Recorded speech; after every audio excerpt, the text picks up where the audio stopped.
चलो कहां तक पढ़ा दिया था बेटा लास्ट क्लास में? साई और साई स्क्वायर लिखा दिया था। चलो भैया 2-4 पॉइंट लिखेंगे। श्रोडिंजर्स वेव इक्वेशन, अब पॉइंट लिखना है ना, बस अब है तो है वाली बातें हैं सब, है ना। Schrodinger's wave equation can be solved, Schrodinger's wave equation can be solved accurately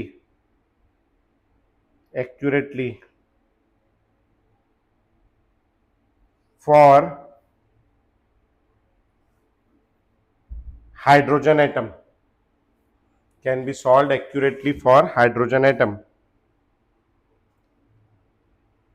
and hydrogen like species.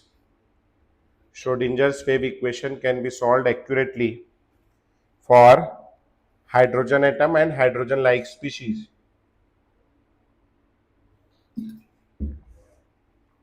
And when solved,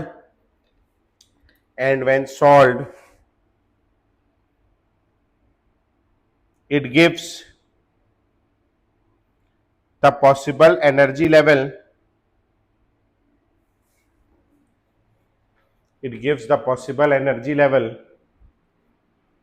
an electron can occupy, it gives the possible energy level an electron can occupy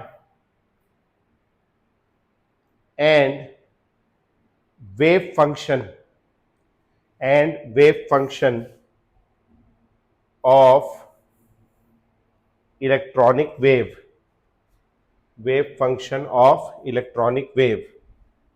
ठीक। for other atoms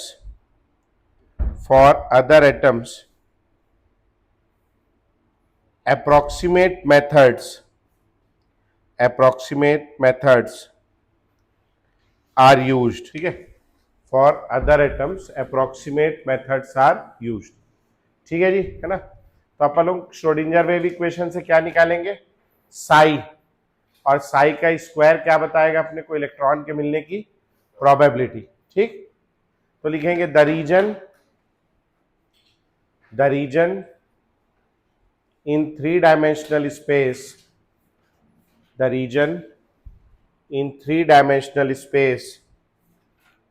where probability of finding an electron, where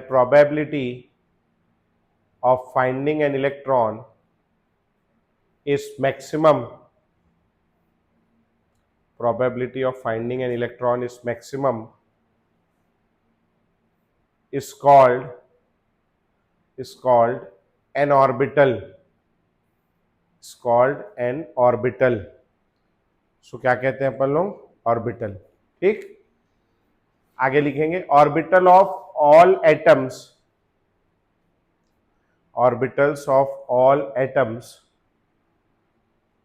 are somewhat similar, orbitals of all atoms are somewhat similar, somewhat मतलब most what similar, ज्यादातर similar होंगे, है ना। The only difference is due to increasing nuclear charge, the only difference is due to increasing nuclear charge क्या होगा? धीरे धीरे बढ़ने लगेगा। हाइड्रोजन में 1 होगा, हीलियम में 2 होगा, समझ आ रहा है? Due to which orbitals get contracted, वो मैं क्या लिखा है? समवॉट सिमिलर लिखा है, क्या? उसको मोस्टली सिमिलर कर लेना, समवॉट नहीं, मोस्टली सिमिलर, है ना। मोस्टली सिमिलर वो अच्छा नहीं लग रहा है, समवॉट शब्द मेरे को, मोस्टली सिमिलर कर दो, ज्यादातर क्या होंगे? सिमिलर। समझ में आ गया भैया? ठीक। तो अब जो है ना, सबसे पहले एक एटम होता है, एटम के अंदर हमको पता है क्या पाए जाते हैं, शेल्स, या जिसको हम लोग क्या बोलते हैं, एनर्जी लेवल। आज भैया बैठ जा, क्या नाम है तेरा, इधर थोड़ा आगे आगे बैठे, हाँ बैठ, पीछे मत बैठ, सरक जा भैया। विराट अंदर, क्या नाम बेटा तेरा? ऋषभ। कौन से स्कूल में पढ़ता है? ये कहाँ है? सेक्टर 6 में। सीबीएसई? सीबीएसई, अच्छा। बीएसपी का स्कूल, अच्छा, प्राइवेट स्कूल, ठीक। तो तू इसके पहले कुछ पढ़ा है ये चैप्टर, एटॉमिक स्ट्रक्चर सुना है नाम? नाम सुना है, बहुत बढ़िया है। स्कूल में बस किया था, ठीक है ना। तो भैया हम लोग ना क्वांटम मैकेनिक्स पढ़ रहे हैं। श्रोडिंगर वेव इक्वेशन सुना है स्कूल में नाम? श्रोडिंगर वेव इक्वेशन सुना है स्कूल में नाम? बहुत बढ़िया, बताए भी नहीं है ना। तो हम लोग ना वो पढ़ रहे हैं। क्वांटम नंबर सुना है नाम? हाँ, तो अब वो पढ़ रहे थे, अब हम लोग क्वांटम नंबर पढ़ने वाले हैं, ठीक। तो एक एटम होता है, एटम के अंदर क्या पाए जाते हैं? शेल्स, ठीक है ना, ये बोर ने बताया। उसके बाद एक साइंटिस्ट और आया था जो आपके सिलेबस में नहीं है, पहले हम लोग पढ़ाते थे लेकिन कहीं पूछता नहीं है तो मैंने पढ़ाना छोड़ दिया। उसका नाम था सोमरफेल्ड।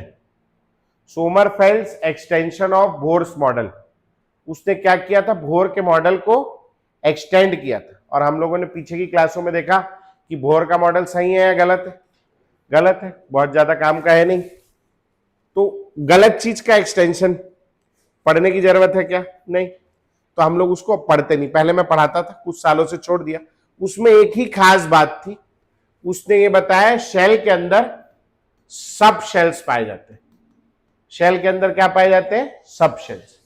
और सब शेल के अंदर हम लोगों ने आज पढ़ा ऑर्बिटल्स पाए जाएंगे। ऑर्बिटल्स जो है वो इलेक्ट्रॉन का घर है। तो ऑर्बिटल के अंदर कौन पाया जाएगा? इलेक्ट्रॉन। तो आप ये एक बेसिक फ्लो समझ लीजिए कि एटम के अंदर क्या होता है? शेल।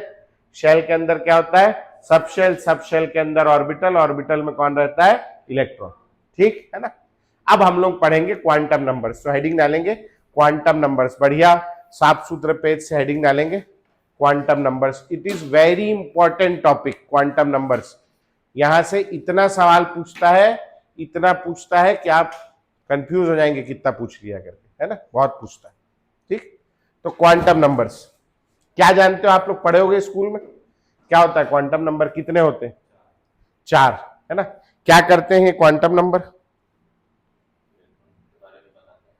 वो बाकी लोग, तुम लोग स्कूल जाते हो कि फ्लाईओवर के नीचे बैठ के पढ़ रहे हो? है, जाते हो ना? क्या पढ़ा रहे हैं स्कूल वाले? है एसपीडीएफ, बस वो, और वो सब शेल और ऑर्बिटल। हाँ, और कुछ क्या पढ़ा रहे स्कूल वाले? बता रहे नहीं बता रहे, अपने ही पढ़ाई कर रहे हैं लोग, हैं? नहीं, कई टीचर लोग बताते नहीं बच्चे को, अपना आते पढ़ाते और चले जाते। तुम लोग मत जानो बोल देते, वैसे तो नहीं है। चलो ठीक है, छोड़ो, हेडिंग डालेंगे quantum numbers. It is a set of 4 numbers. It is a set of 4 numbers which gives complete address. It is a set of 4 numbers which gives complete address of an electron inside an atom. It is a set of 4 numbers which gives complete address of an electron inside an atom. जैसे नहीं होता pin code होता है, वैसे ये समझ low electron का क्या है? Pin code. लेकिन ये 4 नंबर का सेट सारा एड्रेस बताएगा कहां कहां पाया जाएगा, ठीक। तो लिखेंगे 4 क्वांटम नंबर कौन कौन से? नंबर 1 लिखेंगे principal quantum number, PRINCIPAL, principal यानी मेन, प्रिंसिपल PAL, PLE नहीं, प्रिंसिपल क्वांटम नंबर। इसका सिंबल लिखेंगे ब्रैकेट में small n, principal quantum number small n। अब प्रिंसिपल से छोटा होगा दूसरा वाला, तो उसका नाम लिखेंगे सब्सिडियरी। सब्सिडियरी, या इसी को बोलते हैं सेकेंडरी या एजीमुथल क्वांटम नंबर। इसका सिंबल लिखेंगे L, ये मंजिला वाला है सब्सिडियरी, बड़े से छोटा, ठीक है। प्रिंसिपल बड़ा है, सब्सिडियरी छोटा है उससे। हाँ हाँ, शेल तो रहेगा ही ना, मतलब वो कलेक्शन ऑफ सब शेल्स, पहले ऑर्बिटल है, collection of orbital is called subshell, subshell का कलेक्शन शेल कहलाता है, ठीक है। तो ऐसा कोई डिस्टिंक्ट मार्किंग नहीं है, मगर है। हो गया, लिख लिए। तीसरा लिखेंगे भैया, तीसरा है मैग्नेटिक क्वांटम नंबर, इसका सिंबल लिखेंगे एम, है ना। और चौथा लिखेंगे स्पिन क्वांटम नंबर, इसका सिंबल एस या कभी कभी एम एस भी होता है। अच्छा, ये एम को भी ना कभी कभी हम लोग एम एल भी बोल देते हैं, ठीक है। तो ऐसे सिंबल लिख लेंगे, ठीक हो गया भैया, लिख लिए। लिखेंगे the first three quantum numbers, the first three quantum numbers are obtained as solutions of, the first three quantum numbers are obtained as solutions of Schrodinger's wave equation. First three quantum numbers are obtained as solutions of Schrodinger's wave equation. Schrodinger का जो wave equation है उसके solution है। अब कैसे आया sir, एक बार solve करके दिखा दो। मैं नहीं कर सकता, ना आपको करना है। श्रोडिंजर वेव इक्वेशन बहुत हायर लेवल की फिजिक्स है, अपनी औकात से बाहर, ठीक है। ये बात हमें मान लेनी। हम लोग केवल क्या कर रहे हैं, उसका इंट्रोडक्शन, हेलो हाय क्या होता है, उससे ज्यादा में नहीं पढ़ना है, ठीक है। कुछ आगे बीएससी एमएससी पीएचडी वालों के लिए भी छोड़ोगे कि सब अभी पढ़ लोगे? छोड़ोगे ना उनके लिए, तो वो उनके लिए छोड़ दो, ठीक है ना। लिखेंगे the fourth quantum number was added separately, अलग से ऐड किया था, ठीक। तीन क्वांटम नंबर श्रोडिंजर के हैं, fourth quantum number was added separately. दो साइंटिस्ट थे जिनका नाम रेलेवेंट नहीं, मतलब अपने में पूछता नहीं कहीं भी। आपको बहुत इच्छा होगी, एनसीईआरटी में नाम दिया है, पढ़ लेना, मगर वहीं छोड़ देना, रटने की जरूरत नहीं, ठीक है जी। अब ये क्वांटम नंबर का क्या काम है, एड्रेस बताना। और इलेक्ट्रॉन का एड्रेस कहां है? इलेक्ट्रॉन एटम के अंदर किसी शेल में रहता होगा, शेल के अंदर किसी सब शेल में रहता होगा, सब शेल के अंदर किसी ऑर्बिटल में रहता होगा, और एक घर में, ऑर्बिटल क्या है, इलेक्ट्रॉन का घर, इसमें दो इलेक्ट्रॉन रहते हैं। तो उसमें से कौन सा इलेक्ट्रॉन है वो हम लोग आइडेंटिफाई करते हैं, ठीक है। तो शेल के बारे में जानकारी देता है अपने को प्रिंसिपल क्वांटम नंबर एन। सब पिछली बार भी देखो हम लोग नंबर ऑफ शेल को काहे से डिनोट करते थे, एन, NH/2 बोर के मॉडल में एन क्या था, number of shell. Subshell के बारे में जानकारी देता है एल, ऑर्बिटल के बारे में जानकारी देता है एम, और इलेक्ट्रॉन के बारे में जानकारी देता है एस, ठीक। ऐसे लिखो फटाक से, एटम के अंदर, शेल के अंदर। फिर से लिखो, ये दोनों लड़के गायब हैं और लड़की गायब है, बहुत लोग एब्सेंट होते हैं भाई, हैं? हाँ रुको ना, मैं फोन करवा रहा हूँ ना घर में इनके, आग लगाने। ये दोनों लड़के मैथ्स की क्लास में आए, हेडिंग डालेंगे बेटा principal quantum number l, n, principal quantum number n. पहले वाले के बारे में पढ़ेंगे, principal quantum number N.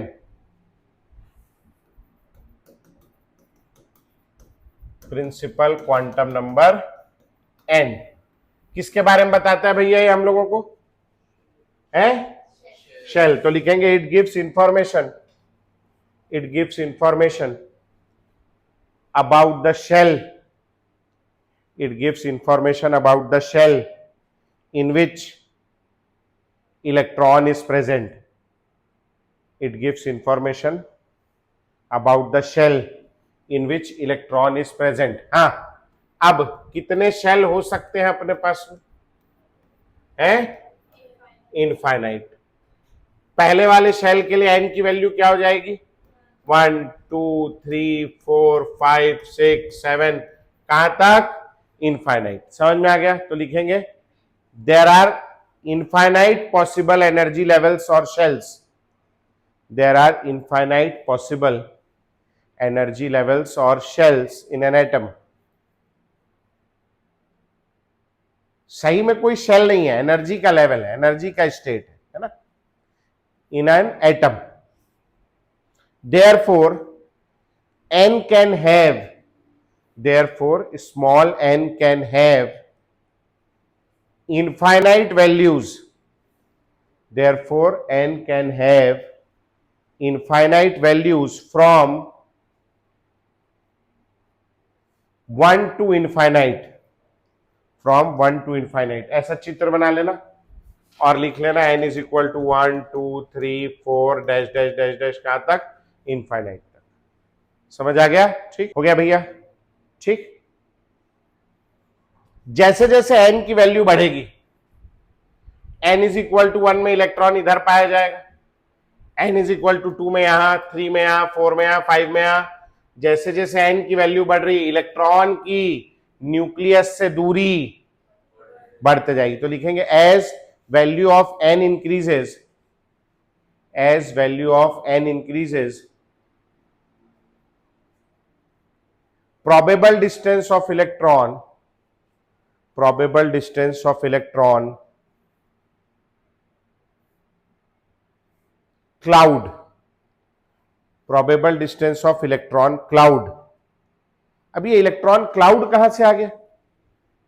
Bore ने बताया था इलेक्ट्रॉन क्या है, एक पार्टिकल, एक पार्टिकल है छोटा सा। डी ब्रॉगली आया, डी ब्रॉगली ने क्या बोला, इलेक्ट्रॉन क्या होता है, एक वेव।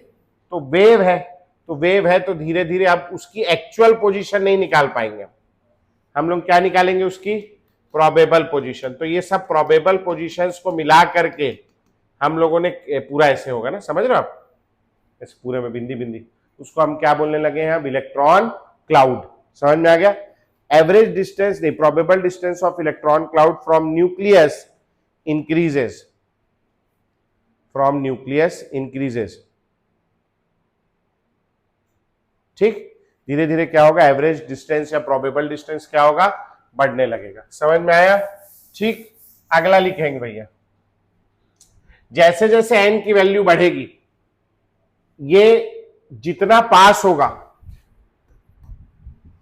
जितना पास होगा, डिस्टेंस अगर कम होगा तो अट्रैक्शन क्या होगा बोलो, और अट्रैक्शन ज्यादा होगा तो अट्रैक्शन से स्टेबिलिटी आती नहीं आती है?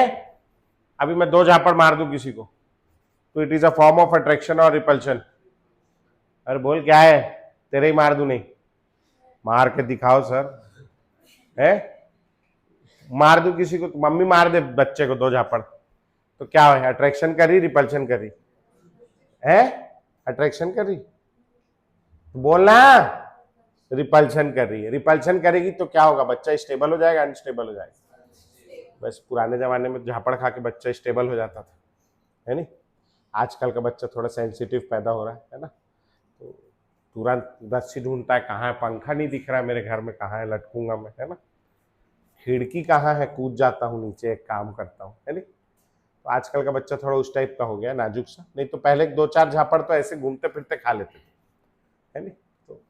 तो झापड़ खाने से एक मैंने वीडियो देखा, वो लड़का जो है चू चू चू चू कुछ कर रहा था, माँ ने चट से एक मारी, सीधा हो गया, नीचे लिखा हुआ था फैक्ट्री रीसेट, है नहीं? तो वापस रीसेट कर दी माँ ने उसको। खैर, तो झापड़ मारने से क्या हो रहा है, अट्रैक्शन हो रहा है, रिपल्शन हो रहा है, रिपल्शन, रिपल्शन होने से आदमी स्टेबल हो जाएगा, अनस्टेबल हो जाएगा, अनस्टेबल। तो अट्रैक्शन होने से क्या, रिपल्शन से अनस्टेबल हो रहा है, तो अट्रैक्शन ज्यादा होगा तो क्या होगा, स्टेबिलिटी, स्टेबिलिटी बढ़ जाने से एनर्जी क्या हो जाती, कम हो जाती। स्टेबल हो गया मतलब एक जगह बैठ गया, बैठ गया मतलब एनर्जी क्या हो गई, कम।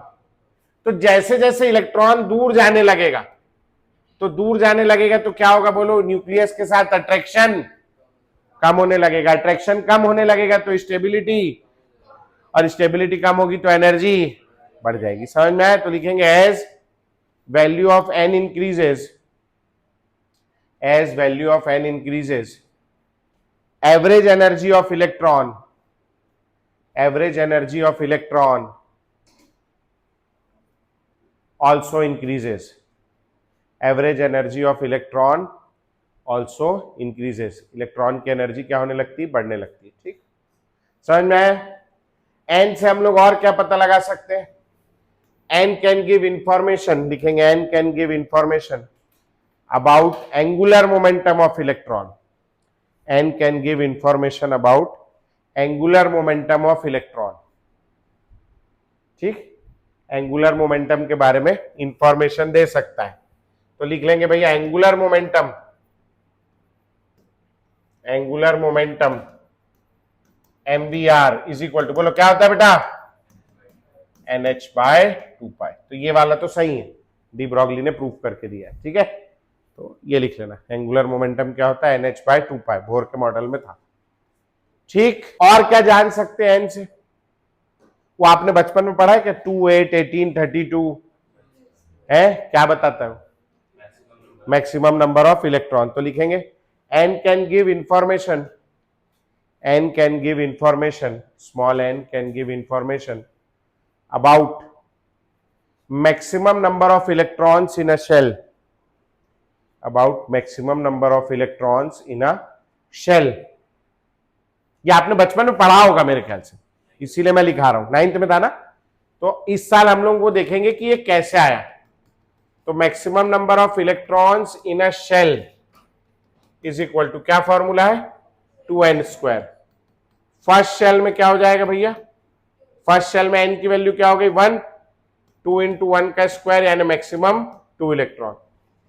Second shell n is equal to 2, हाँ जी बोलो, 2 इंटू 2 का स्क्वायर, 2 का square 4 into 2, maximum 8 electron. Note करो, थर्ड शेल का सॉल्व करो, फोर्थ शेल का सॉल्व करो। मैं बढ़िया पानी वानी पीता हूँ। हो गया बेटा, क्या चल रहा है स्कूल में अभी, नाम नहीं बताए, और एक ही क्लास में, दोनों अलग अलग क्लास में,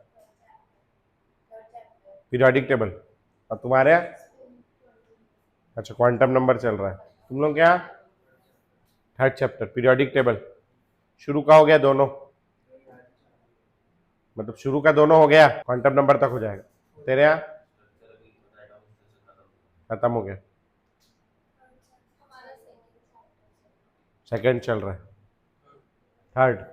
अब भैया आप क्या, 13, थर्ड, अच्छा थर्ड ही, बस 13 सुना, मैं बोला 9 ही है साले, 13वां पढ़ा रहे। हाँ हो गया, लिख लिए, ये आ गया। कितना है बेटा, इसमें कितना है 18, और इसमें कितना है 32। तो ये एन के बारे में बेसिक जानकारी हो गई, ठीक है। नेक्स्ट हेडिंग डालेंगे, azimuthal quantum number L, azimuthal quantum number L. ये क्वांटम नंबर से बहुत सवाल आता है बेटा, बहुत, है ना, बहुत इंपॉर्टेंट टॉपिक है। अभी मैं आप लोगों को अगले 2 क्लास तक, मतलब अगले 2 क्लास तक के पढ़ाऊंगा ये क्वांटम नंबर। उसके बाद में मैं आपको एक ऐसी ट्रिक सिखाऊंगा कि आप 2 मिनट में किसी का भी क्वांटम नंबर निकाल देंगे, उड़ती चिड़िया के पर गिन लेंगे, है नहीं। लेकिन वो तब जब 2 क्लास आप पढ़ लो, ट्रिक तभी समझ में आएगी, ठीक है। लेकिन इतना आसान हो जाएगा क्वांटम नंबर का सवाल करना कि आप बोलोगे अरे वाह मजा ही आ गया, है नहीं। लेकिन उसके लिए 2 क्लास ईमानदारी से पढ़ना पड़ेगा, तब समझ में आएगा, प्री रिक्विजिट है इसका। लिखेंगे azimuthal quantum number l, it gives information about the subshell, it gives information about the subshell in which electron is present, in which electron is present। Subshell के बारे में जानकारी देता है जिसमें इलेक्ट्रॉन प्रेजेंट है। आपने सुना होगा 1s 2s 3s, है ना, 1s 2s 2p पढ़ा है। फर्स्ट शेल में क्या पाया जाता है, 1s 1p होता है क्या, तो पीने के लिए कम से कम 2 लोग चाहिए, एक में मजा नहीं आता, इसीलिए 1p नहीं होता, है ना। p कहां से शुरू होता है, 2p, है ना। तो 2s और 2p, और 2d होता है क्या, नहीं। थर्ड शेल में क्या होता है, 3s 3p 3d, सुने हो, है ना। तो ये सब क्या है, ये सब शेल। फर्स्ट शेल के अंदर कितना सब शेल है, एक, 1s। सेकेंड शेल के अंदर कितना है, 2, कौन कौन सा, 2s और 2p। थर्ड शेल में क्या है, 3s 3p 3d, 2s 2p 1s। Fourth shell में 4s 4p 4d 4f। क्या समझ में आ रहा है, फर्स्ट शेल में एक सब शेल, सेकेंड शेल में 2 सब शेल, थर्ड शेल में, फोर्थ शेल में, मतलब किसी भी शेल में कितने सब शेल होंगे, जितना उस शेल का नंबर है। समझ में आया? तो लिखेंगे भैया any shell can have subshell equal to its number. एकदम देसी भाषा में लिखा दिया, इक्वल टू इट्स नंबर, जो उसका नंबर है उतने सब शेल होंगे। अब हर सब शेल के लिए कोई ना कोई नंबर देंगे हम लोग, वैल्यू देंगे। जैसे हम लोग बच कह रहा है, शेल को वैल्यू दे रहे थे n is equal to 1, n is equal to 2, ऐसी सब शेल को भी नंबर देंगे कोई सा। तो जितने, जैसे तुम लोग को रोल नंबर देंगे, अब एक क्लास में 100 बच्चे हैं तो कितने रोल नंबर बटेंगे? 100, 1 2 3 4। एक क्लास में 50 बच्चे हैं तो कितने रोल नंबर बटेंगे? 50। तो जितने बच्चे होंगे उतने रोल नंबर बटेंगे, जितने सब शेल होंगे उतने ही सब शेल के नंबर होंगे। और सब शेल का नंबर क्या है? L। तो लिखेंगे L कैन हैव, अगला पॉइंट लिखेंगे L can have n values, L can have n values from 0 to n-1। ये कहां से आया 0 टू n-1? ये श्री श्री 108 श्रोडिंगर बाबन दिया, अपने केवल याद रखना है। समझ में आया? ठीक। क्यों आया, कैसे आया, मैं आपको नहीं बता पाऊंगा, आप गलत दुकान में बैठ गए आके। आप यूनिवर्सिटी ऑफ टेक्सास जाइए, मतलब किसी यूनिवर्सिटी में जाइए, वो लोग पढ़ा पाएंगे, स्कूल लेवल पे इसका एक्सप्लेनेशन नहीं है। फिलहाल क्या बताया मैंने? Number of subshells is equal to number of shell n। हर सब शेल के लिए हम लोग क्या देंगे? L की एक वैल्यू देंगे। Values of L is equal to n, या number of values of L। कितनी वैल्यूज बनेंगी? L। क्या क्या वैल्यूज होंगी? वो वैल्यूज ऑफ L होंगी 0 टू n-1। ये क्या तमाशा है, इसको मैं समझाने जा रहा हूं आप लोग, ठीक है। फर्स्ट शेल जो है उसके लिए n की वैल्यू क्या होगी? 1, ठीक। नंबर ऑफ सब शेल्स कितने होंगे? 1। नंबर ऑफ सब शेल, ये बड़ा नाटक करता है सही में ना, जब जरूरी जल्दी जल्दी हो रहा तब चल रहा मनहूस। हाँ, number of subshell is equal to n is equal to क्या? 1। Values of L 0 to n-1, 0 to 1-1, 0 to 0, 0 to 0 यानी क्या होगी? 0। फर्स्ट सेल का एक बच्चा है, एक सब शेल, उसको क्या नंबर दिया है उसने? 0, कि तेरा नाम है आज से 0। समझ में आ गया? पक्का? ठीक। अब अपन लोग आगे बढ़ते। सेकेंड शेल के लिए n की वैल्यू क्या होगी? 2। Number of subshells is equal to n is equal to 2। इसके कितने बच्चे होंगे? 2। उसको क्या वैल्यू देगा? वैल्यू ऑफ L 0 टू, तो 0 टू 2-1, यानी 0 टू क्या होगा? 0 एंड, एक को 0 एक को 1। समझ में आ गया? नाउ थर्ड शेल के अंदर n की वैल्यू क्या होगी? 3। नंबर ऑफ सब शेल्स, कितने सब शेल होंगे? जितना शेल का नंबर है। n is equal to 3, 3s 3p 3d, आपको तो आता ही है। Values of L 0 to n-1। अब 0 टू n-1 यानी क्या हो जाएगा? 0 टू 2, और 0 टू 2 में क्या क्या वैल्यू हो जाएगी? 0 1 एंड 2। इसके 3 बच्चे हैं, क्या नाम रखा है? 0 1 एंड 2। समझ आ गया? पक्का? नाउ ये थोड़ा 5वें सेल तक जाना है मेरे को। आप बोलोगे कब तक करेगा ये? थोड़ा देर, 5 तक करूंगा। n की वैल्यू 4। नंबर ऑफ सब शेल्स क्या हो जाएंगे? बोलो 4। उनको क्या वैल्यू देंगे? वैल्यूज ऑफ L बोलो 0 टू, ये मैं बोल रहा हूं हर बार लिखेंगे 0 टू n-1, लिखने से याद होगा। 0 टू 3, 4-1 3, वहां कर लेना। 0 टू 3 कितना? 0 1 2 एंड इसके 4 बच्चे हैं, क्या नंबर दिया है? 0 1 2 3। सिंपल है, ऐसा नहीं है कि अरण्या, शरण्या और फिर है ना, वो कॉम्प्लिकेटेड नेमिंग नहीं है यहाँ कि ढूंढ के निकालो साले किसी बच्चे का नाम नहीं हो वो अपने बच्चे का नाम रखो कि टीचर साला बोल नहीं पाए, वो वाला सिस्टम खत्म है यहाँ। सिंपल लोग हैं। क्या नंबर रखा है? 0 1 2 3, खत्म, ज्यादा सोचने का नहीं। फिफ्थ शेल में एन की वैल्यू क्या हो गई? 5। Number of subshell is equal to n is equal to 5। Values of l is equal to 0 to 4, भूल जाएंगे, 0 to क्या? 4। अब 0 to 4 क्या वैल्यू हो जाएगी? 0 1 2 3 एंड 4। अब आप खुद सोचो, ठीक है चलो उतना कॉम्प्लिकेटेड नाम नहीं रखना है, लेकिन कम से कम रमेश, महेश, सुरेश, गोपेश, इजी नाम तो रख लो। अभी कोई बच्चा पैदा हुआ बोले इसका नाम 0 है नहीं, अब वो स्कूल में जा रहा है 0 कुमार, अच्छा लगेगा क्या? नहीं, उसको कुछ नाम देना पड़ेगा। तो इन बच्चों ने आवाज उठाई कि बोले क्या है तुम लोग ऐसा गंदा गंदा नाम रखे हो, कुछ ढंग का नाम रखो करके। तो जितने 0 थे, ये लोगों की शेल लोगों की मीटिंग हुई और इन्होंने जितने 0 थे सबको नाम दे दिया एस। क्या नाम दे दिया? एस। ये भी एस, ये भी एस, ये भी एस, ये भी एस। ऐसे याद रख सकते हो। एस के लिए एल की वैल्यू क्या होती है? 0। 0 वाले को एस बोल दिया, एस वाला 0 है, एक ही मतलब हो गया, है ना। जितने भी 1 थे सबको नाम दे दिया पी, पी, पी, पी। जितने भी 2 थे सबको नाम दे दिया D.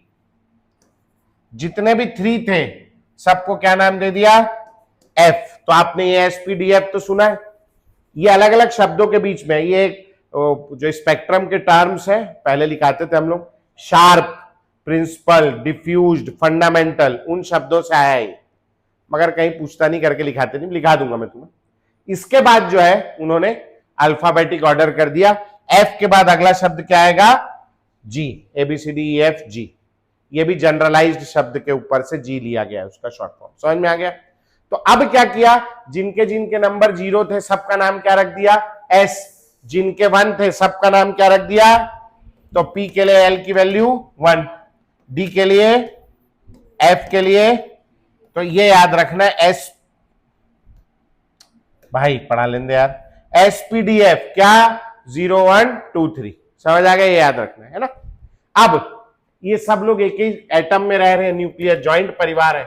First shell, second shell, third shell, इसका एस, इसका एसपी, इसका एसपीडी, सब एक ही परिवार में इंफिनिटी तक है। ये सब बच्चे हैं। बच्चे लोग शाम के 5 बजे बाहर मैदान में खेल रहे हैं, शाम हो गई, मम्मी आवाज लगा रही है कि बेटा एस घर आ जाओ करके। अब कितने एस है मेरे पास? इनफाइनाइट। सब कंफ्यूज हो गए किसके घर जाना है, किसकी मम्मी बुला रही है, या एक ही मम्मी के घर सारे एस पहुंच गए, तो ऐसे में कंफ्यूजन क्रिएट होने लगेगा ना, कौन सा एस। तो उससे बचने के लिए हम लोगों ने क्या किया? इनके आगे नंबर डाल दिए। क्या नंबर डाल दिए भैया? हमने इनके शेल के नंबर डाल दिए। This is 1s, this is 2s और 2p। फर्स्ट शेल का s लड़का, सेकेंड शेल का s और सेकेंड शेल का p। इसका क्या नाम हो जाएगा? 3s, 3p, 3d, 4s, 4p, 4d, 4f, 5s, 5p, 5d, 5f, 5g। समझ आ गया पक्का? ठीक। अब आप लोगों ने तो क्या पढ़ा? एसपीडीएफ, जी पढ़ा नहीं। तो कि जी जो है, अभी तक के हमको जितने एलिमेंट मिले हैं 118, उनको भरने के लिए हम लोगों को अभी तक के जी की जरूरत नहीं पड़ी। तो अभी तक के हम लोगों ने क्या मान रखा है कि ये जो 5G है ये हाइपोथेटिकल है। कैसा है? हाइपोथेटिकल, मतलब अभी मनगढ़ंत है। लेकिन जब हम लोग ढूंढ लेंगे 119, 120 और उसके आगे के एलिमेंट, तब हम लोगों को 5G की जरूरत पड़ेगी। हमने अभी से नाम लिख के छोड़ दिया। समझ में आया? फर्स्ट शेल में 1 था, सेकंड में 2, थर्ड में 3, फिफ्थ शेल में 5 सब शेल थे, सिक्स्थ शेल में कितने सब शेल होंगे? 6। क्या नाम होगा? 6s, 6p, 6d, 6f, 6g, 6h। उसमें से कितने हाइपोथेटिकल होंगे? दो। कौन कौन से? 6g और 6h। समझ आ गया? पक्का बन जाएगा, हो जाएगा, कर लोगे? चलो यहां तक फटाक से नोट करो। और इसमें से ये तो सब है, जो हमारा टेक अवे है, जो हमें नहीं भूलना है, वो ये है कि एसपीडीएफ एल की वैल्यू 0 1 2 3। समझ आ गया? पक्का? ठीक, चलो नोट करो फटाक से। हो गया? बढ़े आगे? चलो तो अब आगे बढ़ेंगे भैया। ये हो गया। अच्छा ये उधर था क्या? चलो तो ये लिख लियो पूरा। एक लाइन लिख लो। In sixth shell there will be 6 subshells. In sixth shell there will be 6 subshells. Dash करके लिखो। 6s, 6p, 6d, 6f, 6g and 6h. ठीक है? Out of which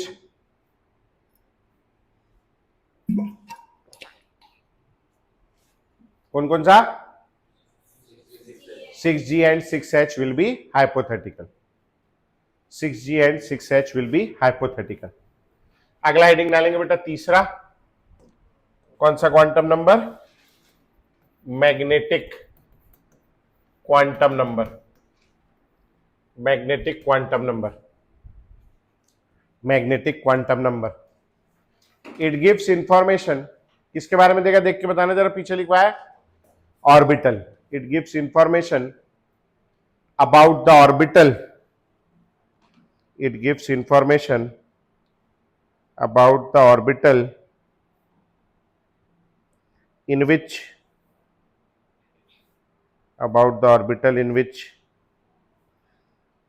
electron is present. It gives information about the orbital in which electron is present. ठीक, लिखेंगे any subshell can have 2l plus 1 orbitals. Any subshell can have 2l plus 1 orbitals. ठीक, तो अब जितने orbital होंगे उतनी m की values होंगी हर ऑर्बिटल के लेके। तो लिखेंगे number of values of m is equal to 2l plus 1। Number of values of m is equal to 2l plus 1। ठीक, क्या क्या वैल्यूज हो सकती है? Values of m -l to plus l, -l to plus l। समझ आ गया? लिख लिए। अब अपने पास सबसे पहला सबशेल है एस सबशेल। अपन लोग पीछे से क्या पढ़ के आए भैया? S, P, D, F, L की क्या क्या वैल्यू है? 0 1 2 3। S P D F 0 1 2 3। समझ में आया? ठीक, नाउ एस सबशेल के लिए एल की वैल्यू कितनी हो जाएगी? बोलो। 0 हो गई। नाउ नंबर ऑफ ऑर्बिटल्स, क्या फॉर्मूला है भैया? 2l plus 1। तो ये हो गया 2 इंटू 0 प्लस 1। कितना ऑर्बिटल आएगा? 1। समझ में? उस एक ऑर्बिटल के ही नाम से अगर आपको ध्यान हो तो आप लोग एस में एक ठो डब्बा बनाते हो। एक ठो डब्बा बना दिया स्कूल में? नहीं बनाया है? एक डब्बा बनाते हैं, ऑर्बिटल को दर्शा रहा है डब्बा, एक स्क्वायर बॉक्स। ठीक है? नाउ वैल्यूज ऑफ m कहां से कहां तक हो सकती है? -l to plus l। धन्यवाद मैम, धन्यवाद। -l टू प्लस l, तो कहां से कहां तक हो जाएगी? बोलो। -0 टू प्लस 0। अब -0 प्लस 0 होता है क्या? केवल क्या होता है? 0। तो एक वैल्यू होगी m की, वो क्या होगी, 0। समझ में आ गया पक्का, ठीक। नाउ पी सब शेल के लिए, पी सब शेल के लिए एल की वैल्यू क्या होगी बोलो, अरे बोलो 1। हाँ बोलते रहा करो, डर लगता है नहीं तो। नंबर ऑफ ऑर्बिटल्स क्या फॉर्मूला होगा बोलो, 12+1, 2 × 1 + 1, 2 + 1 कितने, 3। इसीलिए पी ऑर्बिटल के अंदर आप लोग कितना डब्बा बना रहे हो स्कूल में, 3, क्योंकि 3 ऑर्बिटल है उसमें। समझ में आया पक्का। Now values of m -L2 + L, तो ये क्या हो जाएगा, L कितना इसका 1, -1 2 + 1। अब वो नंबर लाइन याद है आप लोगों को, -1 से +1 के बीच में क्या क्या आएगा बोलो, -1 0 और, तो यहां 3 डब्बे होंगे जिनके लिए m की वैल्यू क्या होगी, -1 0 और +1। समझ में आया पक्का, ठीक हो जाएगा।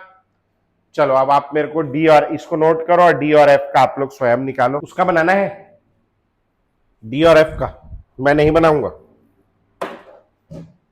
बना लिए, हो गया बेटा, लिख लिया आप लोग, सब लोग हो गया। अच्छा बताओ, अब आप आगे वाला बताना पड़ेगा क्या मेरे को।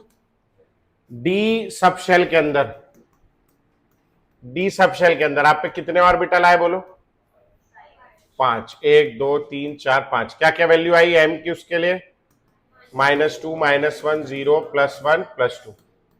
एफ सब शेल के लिए, हाँ जी कितनी वैल्यूज है, कितने ऑर्बिटल आए, 1 2 3 4 5 6। एम एल की वैल्यू क्या क्या आ गई, -3 -2 -1 0 +1 +2 +3। एस में कितना ऑर्बिटल था, 1, पी में 3, डी में 5, एफ में, जी में कितना होगा 9, एच में 11, आई में 13, आई के बाद क्या था, जे में 15। ठीक, उतने की जरूरत नहीं पड़ेगी मगर उतने हो सकते हैं। बात आ गई समझ में, पक्का हो जाएगा। अगला हेडिंग डालेंगे spin quantum number. Spin quantum number, S या एमएस भी बोलते हैं इसको, स्पिन क्वांटम नंबर, छोटा एस या एमएस।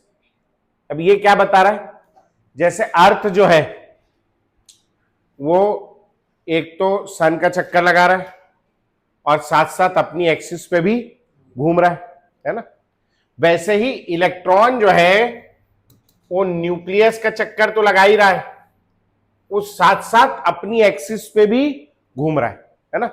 अब एक्सिस समझ रहे हो, एक्सिस मतलब एक ऐसे डंडी डाल दी। अब जैसे मैंने यहां से एक ऐसी डंडी डाल दी अंदर ऐसे करके 12 की। अब इस डंडी, कितना खुश हो रहा है देखो लड़का, है ना, कि सर ऐसे डंडी डालो मजा आ जाए, है नहीं। ऐसे डंडी डाल दी एक तो अभी मैं कैसे घूम सकता हूं, ऐसे ऐसे घूम सकता हूं या ऐसे ऐसे घूम सकता हूं। 2 स्टेट पॉसिबल है। वो डंडी मैंने ऐसे डाल दी, ऐसे, तो अब मैं ऐसे ऐसे घूम सकता हूं क्या, नहीं। अब मैं ऐसे ऐसे घूम सकता हूं और ऐसे ऐसे घूम सकता हूं, समझ आ रहा है, ऐसे और ऐसे। वो डंडी मैंने ऐसे डाल दी, तब मैं ऐसे और ऐसे घूम सकता हूं। मेरी बात आ रही समझ में। तो स्पिन के कितने स्टेट हो सकते हैं, 2 स्पिन स्टेट हो सकते हैं, ऐसा ऐसा ऐसा ऐसा, कोई सा भी around the axis 2 spin state हो सकते हैं। समझ में आ रहा है। वो 2 स्पिन स्टेट को डिफरेंशिएट करने के लिए हम लोग किसका यूज करते हैं, स्पिन क्वांटम नंबर का।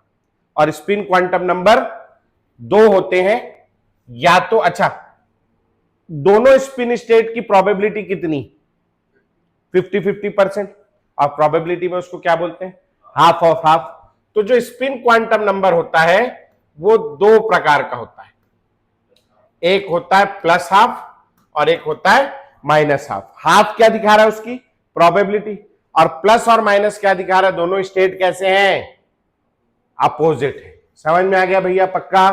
तो लिखेंगे भैया along with revolution, spin quantum number में लिखेंगे along with revolution around nucleus an electron also rotates होगा ना, हाँ, also rotates on its own axis.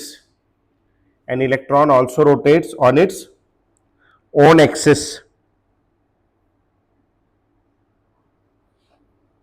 ठीक, अगला लिखेंगे बिसाइड चार्ज एंड मास, अगला पॉइंट लिखेंगे besides charge and mass electron has intrinsic electron has intrinsic spin angular momentum, intrinsic INTRINSIC ऐसा कुछ हो, ठीक है, SIC है ना, intrinsic spin angular momentum, intrinsic spin angular momentum. अब रोटेट करेगा, स्पिन करेगा, गोल गोल है, गोल गोल घूमेगा तो उसका भी कोई सा मोमेंटम होगा। समझ में आया भैया, स्पिन एंगुलर मोमेंटम। आगे लिखेंगे भैया it is a vector quantity, it is a vector quantity and can have two orientations along the chosen axis and can have two orientation along the chosen axis। ठीक है, लिखेंगे these two states, these two orientations are distinguished, these two orientations are distinguished by spin quantum number, these two orientations are distinguished by spin quantum numbers plus half and minus half, plus half and minus half। ठीक, लिखेंगे अगली line में, ये एक बार NEET में और एक बार JEE में दोनों में पूछ चुका है, लिखेंगे these are two different spin state, these are two different spin state of electron, spin के स्टेट है, अवस्थाएं, with no classical analog, with no classical analog, यही शब्द पेपर में पूछा था। क्लासिकल एनालॉग का क्या मतलब है, कई बार स्कूल वाले इसको लिखाते हैं क्लॉकवाइज और एंटी क्लॉकवाइज, लिखाया होगा आपके स्कूल वालों ने भी, लेकिन यहां क्लॉकवाइज और एंटी क्लॉकवाइज जैसा कुछ नहीं है, दो डिफरेंट स्टेट्स हैं। ये तो क्लॉक एंटी क्लॉक हो गया, फिर ये these are two different state, वो क्लॉक एंटी क्लॉक नहीं, उनका कोई क्लासिकल एनालॉग नहीं, मतलब हम लोग उसको क्लासिकली रिलेट नहीं कर सकते पुराने जमाने की चीज से। समझ में आ गया पक्का, ठीक हो जाएगा। कितनी वैल्यूज हो सकती हैं, दो, तो लिख लेना। अच्छा, दिखेंगे these are represented by arrows, these are represented by arrows, और ऐसे करके लिख लेना भैया, एरोज ऐसा लिखते हैं ना, या तो ये लिखेंगे एरो या हाफ एरो लिखेंगे, इसका मतलब होता है अप स्पिन, और ये वाला या ये वाला, मतलब या तो पूरा एरो हो या हाफ एरो हो, इसका मतलब होता है डाउन स्पिन, अप स्पिन और डाउन स्पिन है। क्लॉकवाइज और एंटी क्लॉकवाइज नहीं है, हम अगर बोलने चालने की भाषा में चलता है, मगर these are not actually clockwise और एंटी क्लॉकवाइज। समझ आ गया पक्का, हो जाएगा, यहां तक के कर लोगे। अब हम लोग कोशिश करेंगे कॉन्फ़िगरेशन लिखने की, इसी से रिलेट करके, ठीक है। तो हेडिंग डालेंगे भैया, कॉन्फ़िगरेशन लिखने से पहले अपने को दो चार चीजें लिखेंगे। एनर्जी ऑफ इलेक्ट्रॉन, यहां तक आगे समझ में। नेक्स्ट हेडिंग डालेंगे एनर्जी ऑफ इलेक्ट्रॉन, या एनर्जी ऑफ इलेक्ट्रॉन नहीं, energy of subshells, energy of subshells, sorry, energy of subshells, energy of subshells. इसको दो सिस्टम के लिए निकाला जाता है। नंबर 1 लिखेंगे for single electron systems, single electron system यानी कौन हो गया भैया, hydrogen atom and hydrogen like species, hydrogen atom and hydrogen like species, ठीक, hydrogen atom and hydrogen like species के लिए, ठीक है।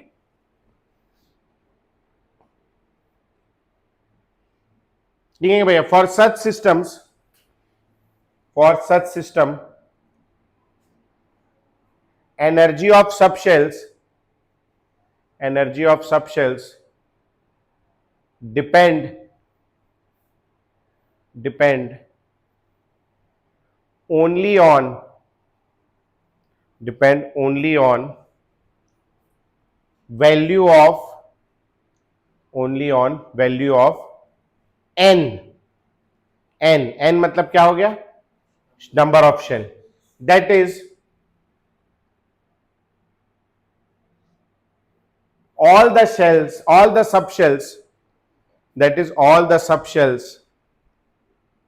same shell,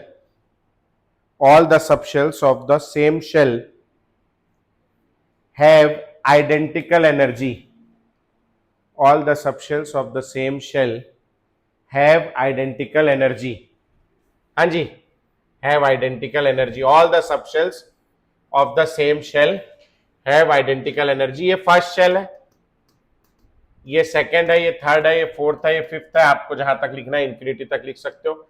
यहां 1s पाया जाएगा, 2s 2p, 3s 3p 3d, 4s 4p 4d। इसको मैं मिटा देता हूं, मेरा मन नहीं है और लिखने का, मैं थक गया। आप समझ जाओगे आगे, 5g तक होगा, जहां तक लिखना है आप घर में पूरा मोहल्ले भर में लिख दो अपने, आपका प्रॉब्लम। इधर से इधर जाने पे क्या हो रहा है बोलो,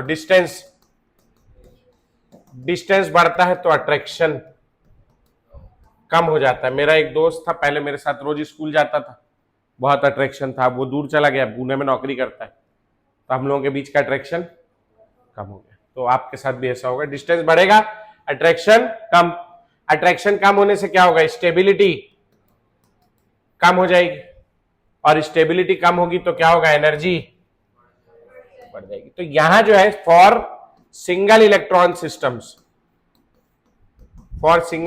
सिस्टम 2 बार पूछ चुका है ये एग्जाम में, सबसे कम एनर्जी बाहर जाने पे बढ़ रही है, सबसे कम एनर्जी किसकी होगी बोलो, 1s से ज्यादा बराबर 2p, सेम शेल के हैं, दोनों की एनर्जी क्या होगी, बराबर। इनसे ज्यादा कौन होगा, बराबर 3p बराबर 3d। इससे ज्यादा क्या होगा, 4s बराबर 4p बराबर 4d बराबर 4f, और इससे ज्यादा फिर आप आगे जो आपको लिखना लिखते जाओ। समझ आ गया पक्का, ठीक। सेम शेल के होंगे, किसके लिए, सिंगल इलेक्ट्रॉन सिस्टम में सेम शेल के होंगे तो उनकी एनर्जी क्या आएगी, सेम। पक्का आ गया समझ में। चल, इसके लिए ग्राफ भी दिया है एनसीईआरटी में, इधर ऊपर वो एनर्जी लिख रहा है, इधर एनर्जी बढ़ रही, सबसे कम एनर्जी बनाई 1s की, उसके बाद बनाया 2s और 2p की, फिर बनाया 3s 3p 3d की। ऐसा क्यों बना रहा है वो, इसमें एक डंडी बनाया, इसमें एक डंडी, इसमें 3 डैश बना दिया, 3 ऑर्बिटल होते हैं, इसमें 5 क्यों बनाए, 5 ऑर्बिटल। अब मेरे पास जगह नहीं है, आप चाहो तो बना सकते हो। ऊपर क्या आएगा, 4s 4p 4d, और आप लिख लेना, मेरे पास जगह नहीं है ना। समझ गए आप लोग, पक्का हो जाएगा। चलिए चित्र बनाइए फटाक से। ये एक बार नीट में पूछ चुका है कुछ 10-1 साल पहले, और जेई में अभी 1-2 साल पहले पूछा है, एनसीईआरटी का ही। पता नहीं है स्कूल वाले पढ़ाते नहीं पढ़ाते, पढ़ाए ऐसा, चलो तो ठीक है, फिर बढ़िया है। और फिर कल क्या प्रोग्राम, संडे का है, सोएगा, देखो भाई साहब, है ना, इतनी मेहनत कर ली इसने हफ्ते भर, है मजदूरी, गड्ढा उड्ढा खोद रहा था कि, ओ माय गॉड, कंधे में उठा के गोटी लेके जा रहा था। थोड़ा बहुत दिमाग पढ़ाई पे भी लगाओ। कौन सा ग्रैंड स्लैम चल रहा है क्या, ग्रैंड मास्टर क्या बोलते हैं उसको, स्कूल वाला चल रहा है ऐसे।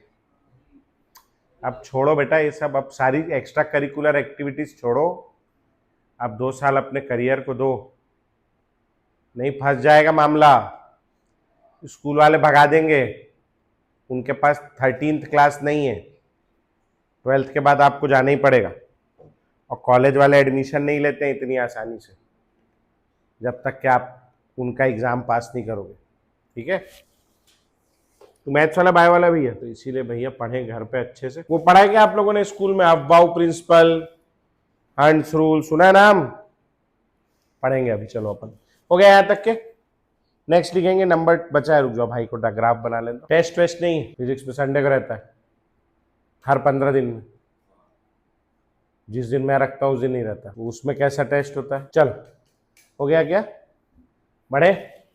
वो हमने तो एक हफ्ते इसीलिए लिया था टेस्ट क्योंकि उस हफ्ते 2-3 नए बच्चे थे, ये लोग आए थे ना, तो इसीलिए ये लोग परेशान ना हो करके एक हफ्ते ले लिया था एक चैप्टर का। नहीं तो हम तो पूरे साल भर यही करते हैं, पहले से लेके आखिर तक हर टेस्ट में 2-2 सवाल टपकता रहेगा, 2-2 4-4 सवाल। ठीक है, करंट टॉपिक का ज़्यादा रहेगा, ऑब्वियस सी बात है चूंकि वो चल रहा है, लेकिन पीछे का भूलेंगे नहीं। हमारे यहाँ कल 12th का एक टेस्ट है पहले चैप्टर का, तो अभी हमारा वहाँ चल रहा है चौथा चैप्टर, तो कल पहले चैप्टर का टेस्ट है जिसमें पूरा पहला चैप्टर आ रहा है, और जो टेस्ट नहीं देगा उसके घर फोन लगा के हम लोग आग लगाने वाले हैं कि आपका बच्चा पढ़ता नहीं है ना, इस टाइप का बोल दिया उन लोगों को। सबको टेस्ट देना कंपलसरी है। चलो देखो आप कितने कई खतरों खिलाड़ी होते नहीं भी देते, है ना। आओ हेडिंग डालेंगे, for multi electron systems, for multi electron systems, multi electron systems लिखेंगे इसमें। Energy of subshells, energy of subshells depends on both, energy of subshells depend on both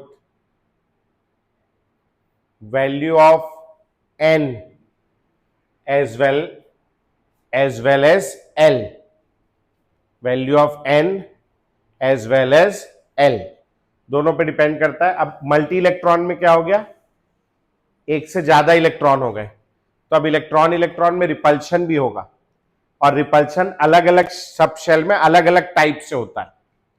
ठीक है, अलग अलग सब शेल अलग अलग टाइप से रिपल्शन क्रिएट करता है। ठीक, तो इसीलिए सब शेल की भी वैल्यू काम की है। तो लिखेंगे the sequence of energy can be determined, the sequence of energy can be determined using लिखेंगे बेटा n+L rule, the sequence of energy can be determined using n+L rule, और हेडिंग डालेंगे n+L रूल। n+L रूल क्या है, heading डालेंगे, बहुत important rule है। लिखेंगे भैया subshells with lower values, subshells with lower values of n+L, subshells with lower values of n+L have lower energy, subshells with lower value of n+L have lower energy, जिस subshell के लिए n+L की value कम होगी उसकी energy क्या होगी, कम। अभी मैं जो लिख रहा हूं आप नहीं लिखेंगे क्योंकि मेरे को 2 लाइन और लिखानी है। अपने पास फर्स्ट शेल में 1s है, सेकेंड शेल में 2s 2p है, और फिर थर्ड शेल में क्या क्या है 3s 3p 3d, fourth shell में क्या क्या है 4s 4p 4d 4f भी, अच्छा 4f भी है, फिर 5s। अब मेरे पास जगह नहीं है, आपको जहां तक जाना है वहां तक के जा सकते हो, आपकी इच्छा। हाँ जी, n क्या बताता है, n नंबर ऑफ शेल बताता है। बताओ ये कौन से शेल में है, फर्स्ट ये दोनों, फिर ये थर्ड, इसके लिए क्या लिखूं बोलो, और 5 लिख दूं, समझ में आ गया। L क्या बताता है, L बताता है हमको क्या, सब शेल, और L की वैल्यूज कैसे निकालते हैं, SPDF 0 1 2 3, ठीक है ऐसे निकालते हैं। बोलो 1s के लिए क्या लिखूं बोलो, 2s के लिए 2p के लिए 1, 3s के लिए 3p के लिए 3d के लिए 4s के लिए 4p के लिए, फिर अब मेरे को निकालना है n+L। ठीक, थोड़ा सा मैं ऐसे कर दे रहा हूं, क्या पता आप लोग ठीक से नहीं कर पाओ। हाँ, n+l निकालना है, बोलो भैया n+l जोड़ना जरा, 1 2 3 3 4 5 4 5 6 7 5, ठीक है। अच्छे से कर लेना बेटा, मेरे से गलती हो गई, मेरे को टेबल पहले बना लेना था, मगर अब आप लोग समझदार हो, कर लोगे, है नहीं। अब क्या बोल रहा है, एनर्जी ऑफ सब शेल का क्या ऑर्डर है, जिसके लिए n+l की वैल्यू कम होगी उसकी एनर्जी कम होगी। सबसे कम n+l किसका है बोलो, तो 1s के बाद क्या आएगा बोलो, 2s। अब यहां फंस गया मामला,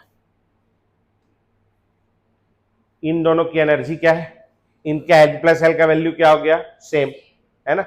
अब बताओ आप, ये न्यूक्लियस रहेगा, ये फर्स्ट शेल, ये सेकंड, ये शेल थर्ड, ये है 2p और ये है 3s, दोनों में से ज्यादा पास कौन सा होगा, 2p पास होगा, और 2p पास होगा, यहां पर क्या डिस्टेंस क्या होगा इसका, कम, डिस्टेंस कम होगा तो अट्रैक्शन, और अट्रैक्शन ज्यादा तो स्टेबिलिटी, और स्टेबिलिटी अगर ज्यादा तो एनर्जी कम। तो जिन दो सब शेल के लिए n+l की वैल्यू सेम आ जाएगी, उसमें जो सब शेल के लिए n की वैल्यू कम होगी, मतलब न्यूक्लियस के ज्यादा पास होगा, उसकी एनर्जी कम होगी। समझ में आ गया। तो लिखेंगे for two subshells having same value, for two subshells having same value of n+l, same value of n+l, the subshell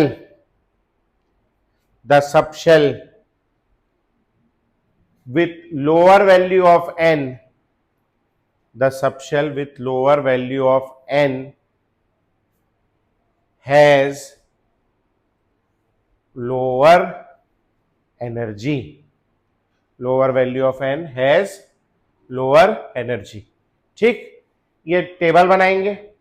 अब यहां क्या हो जाएगा बोलो, 2p और 3s में से पहले कौन आएगा, उसके बाद फिर आगे आप कर लोगे, है। चलो आप करो, मैं वॉशरूम से आ रहा हूं, आप करके रखो, ठीक है। चलो हो गया लिखना, जल्दी जल्दी जल्दी। इधर वाला भी भरना है, एनर्जी ऑफ सब शेल आप ही को, मैं नहीं लिखूंगा। 4 ठोक लिख के ना छोड़े, पूरा लिखे आखिरी तक, इंफिनिटी तक लिखना है आप लोगों को।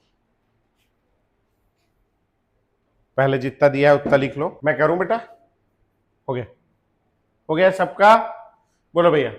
2p 3s के बाद 4 वाले कौन कौन है, ये दोनों, बोलो कौन सा आएगा, 3p के बाद क्या आएगा, 4s। फिर 5 वाले कौन है ये दोनों, बोलो कौन सा आएगा पहले, 3d, फिर 4p, फिर उसके बाद क्या आएगा भैया, 6 वाला एक ही है, नहीं ये भी है, तो फिर कौन आएगा 5s, फिर 6 वाला कौन 4d, और उसके बाद 4s। समझ में आ गया भैया। ऐसे आप जहां तक आपको जरूरत पड़ेगी आप वहां तक के निकाल सकते हो। इसमें एक चीज याद रखनी है कि एनर्जी के मामले में 1s फिर 2s फिर 2p, वो तो पास है तो आना ही चाहिए उन लोगों को।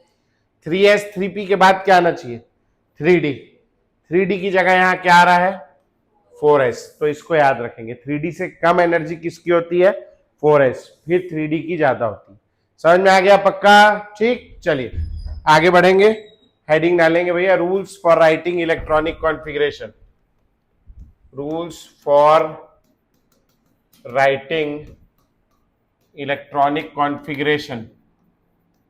और इसमें जो है सबसे पहला रूल लिखेंगे भैया AUF BAU, अफबाउस principal, Aufbau principal.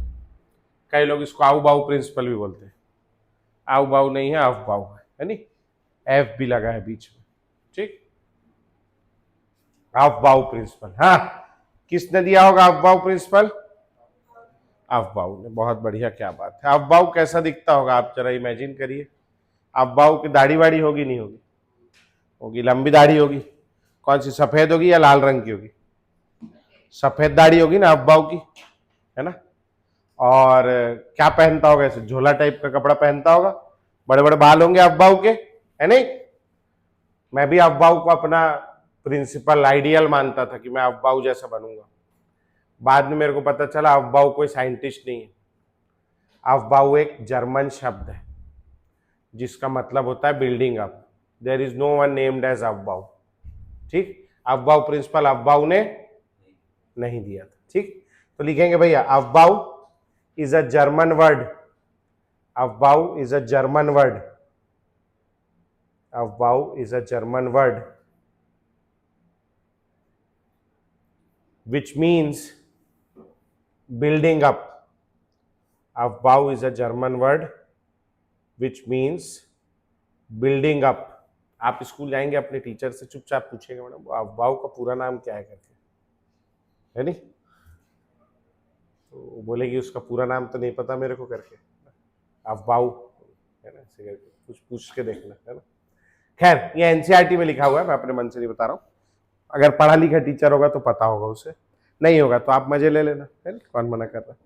तो अफवाह का मतलब क्या है, बिल्डिंग अप। क्या बिल्ड करेंगे यहाँ पे, बिल्डिंग, बिल्डिंग अप है, एटम बनाएंगे धीरे धीरे इलेक्ट्रॉन भर के। ठीक है, तो क्या कहता है लिखेंगे भैया, क्या प्रिंसिपल है, electrons are filled in subshell, electrons are filled in subshells in order of their increasing energy, in order of their increasing energy, that is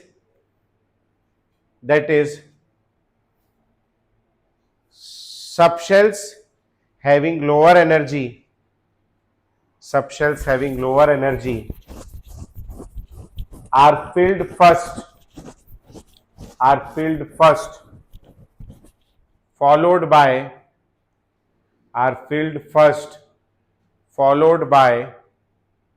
subshells of higher energy, ठीक है। अब इसका ना एक sequence है, आपने ऐसा देखा होगा एक नागिन जैसा डायग्राम स्कूल में देखा है, उसको कैसे बनाते हैं। फर्स्ट शेल में क्या पाया जाता है, 1s, सेकेंड शेल में, इसको आपको ऑर्डर में, मतलब ऑर्डरली मैनर में लिखना है, एक के नीचे एक, ऐसा नहीं कहीं भी लिख दिए। 1s के नीचे 2s 2p, थर्ड शेल में क्या मिलेगा, 3s 3p 3d, फिर 4s 4p 4d 4f, फिर 5s 5p 5d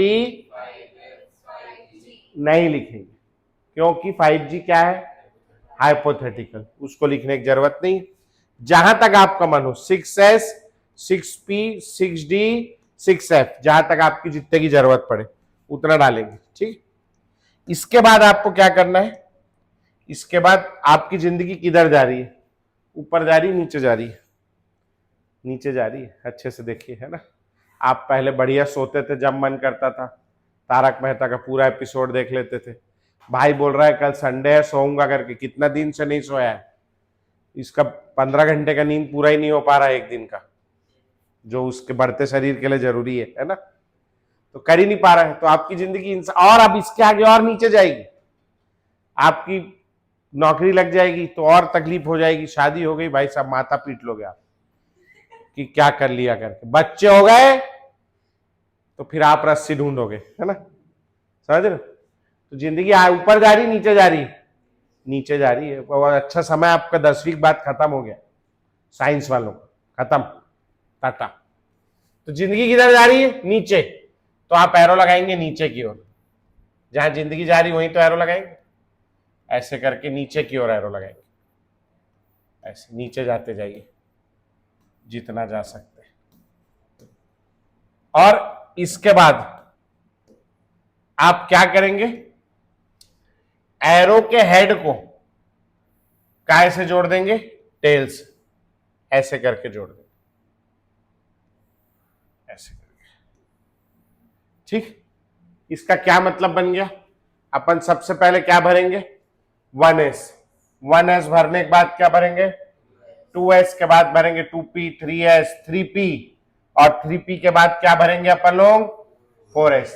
देखो आप पीछे देखो, 3p के बाद यहां भी क्या आ रहा था, तो ये इंक्रीजिंग एनर्जी वही ऑर्डर है जिसको ग्राफिकली अफबाउ बना दिया है, वही ऑर्डर।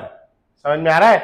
फिर आप देखो 3d के बाद कहां पीछे था ना, 3d के बाद क्या देखो 4p, तो वही ऑर्डर चल रहा है। 3d के बाद 4p, फिर ऐसे ऐसे ऐसे ऐसे बढ़ते जाएंगे, जहां तक जरूरत पड़े वहां तक बनाइए। समझ आ गया पक्का? ठीक, फिलहाल इतना बना लीजिए, ये भरने का सीक्वेंस। ठीक हो गया, लिख लिया बेटा। अगला लिखेंगे भैया आओ वाउ प्रिंसिपल के बाद अगला प्रिंसिपल हटा दूं, anyone interested? No one, very good.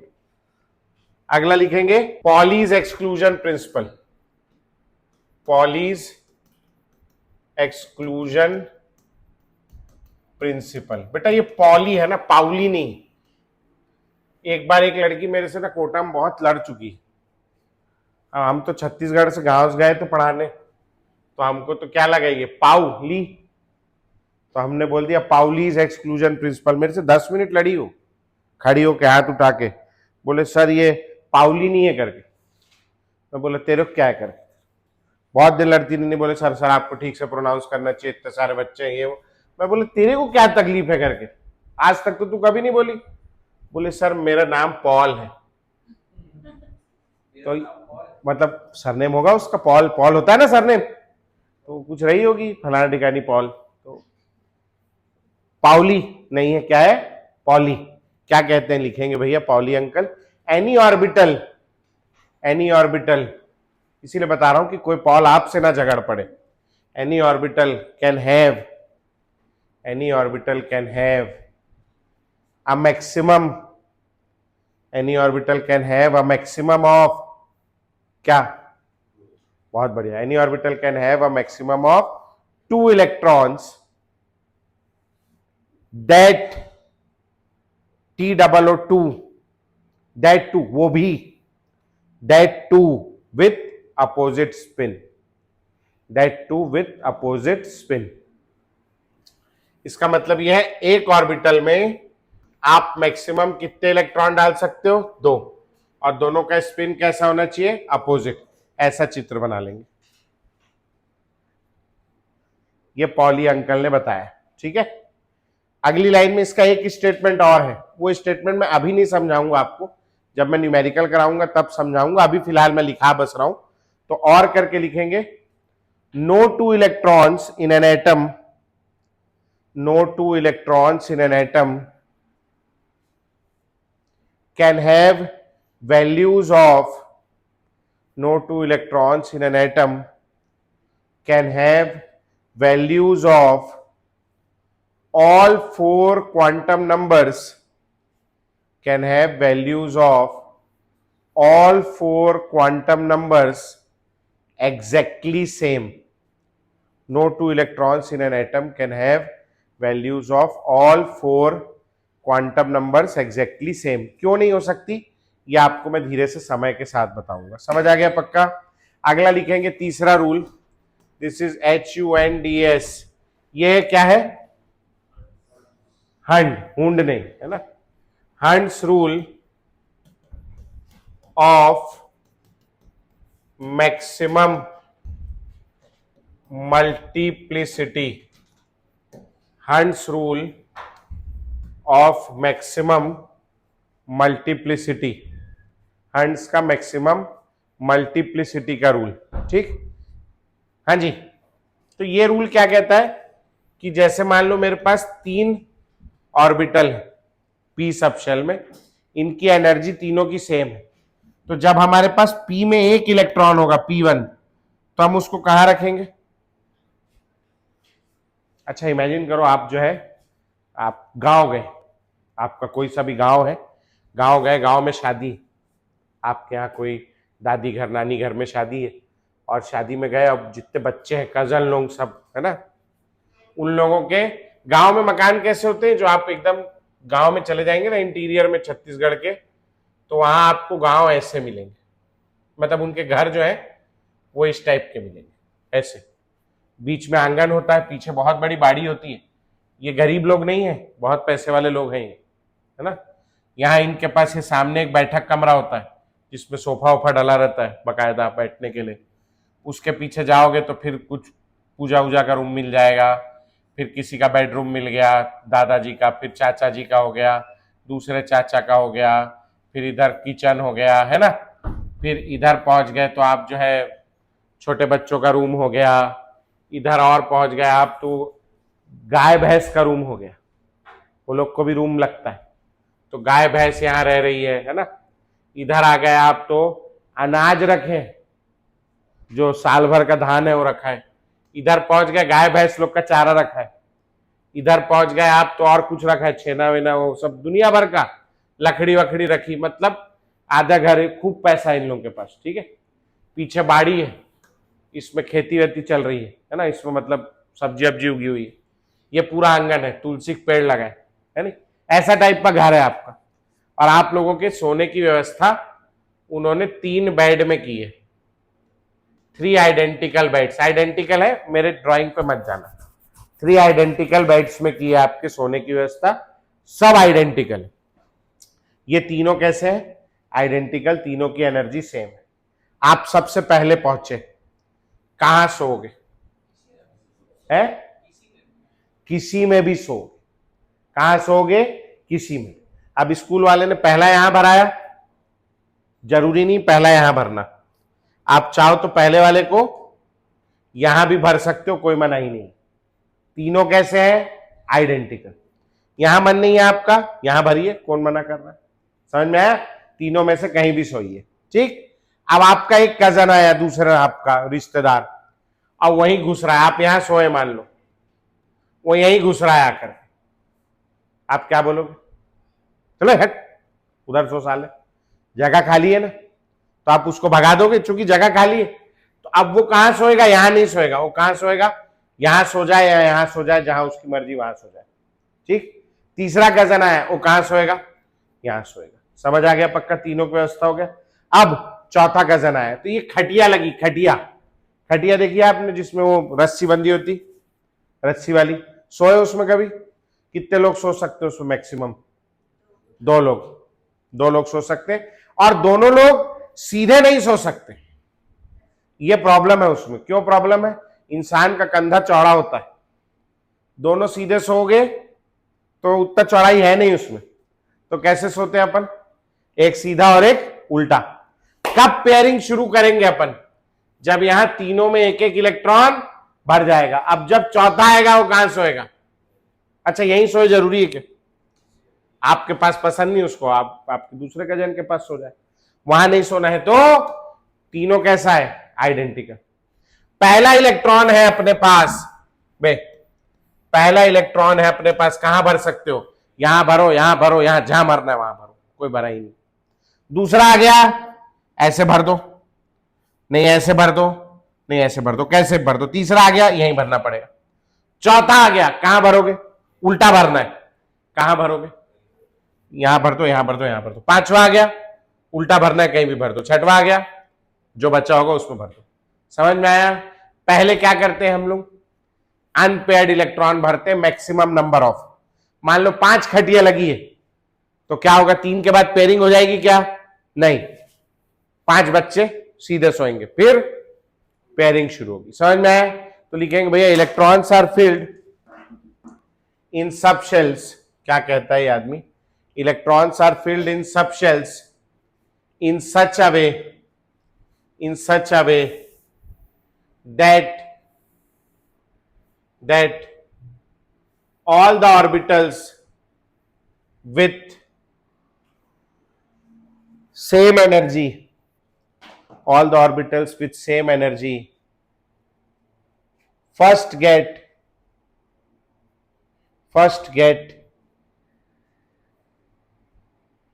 at least one unpaired electron, at least one unpaired electron with identical spin, at least one unpaired electron with identical spin, and after that pairing of electron, and after that pairing of electron is done. ठीक है, तो आप ऐसा लिखेंगे बेटा, P3 होगा तो ऐसा, और P4 होगा तो 1 2 3, लिखते ऐसे ही है। ठीक है, सीक्वेंशियली। लेकिन आप भरना चाहो तो कहां भर सकते हो, जहां आपकी इच्छा। सब कैसा है, आइडेंटिकल। समझ आ गया, पक्का, ठीक हो जाएगा। ये P3 P4 लिख के रखना और एक हेडिंग डाल के छोड़ना, डी जनरेट। अभी टाइम हो गया है, नहीं तो मैं लिखा था डी जनरेट ऑर्बिटल्स। और अगली क्लास में मैं आपको कॉन्फ़िगरेशन लिखना सिखाऊंगा। अगली क्लास जब तक के कोई नेशनल सिक्योरिटी का मैटर ना हो, कि अगर आप क्लास में हैं और आपकी कोई इंडिया के डिफेंस की मीटिंग छूट रही है कि अगर आप नहीं जाएंगे तो पाकिस्तान हमला कर देगा, तब तक के आप छुट्टी नहीं मारना। लेकिन अगर पाकिस्तान हमला करने वाला होगा तो आप छुट्टी मार देना, मैं पढ़ा दूंगा। लेकिन उतना इंपॉर्टेंट होना चाहिए। जिसको कॉन्फ़िगरेशन नहीं आएगा समझ में, उसको इनऑर्गेनिक केमिस्ट्री, पूरी इनऑर्गेनिक केमिस्ट्री नहीं आएगी समझ में। इसीलिए भयंकर इंपॉर्टेंट है, बेसिक है। अगली क्लास पैर टूट जाए तो स्ट्रेचर में आ जाना, लेकिन आ जाना। ठीक है, चलो भैया।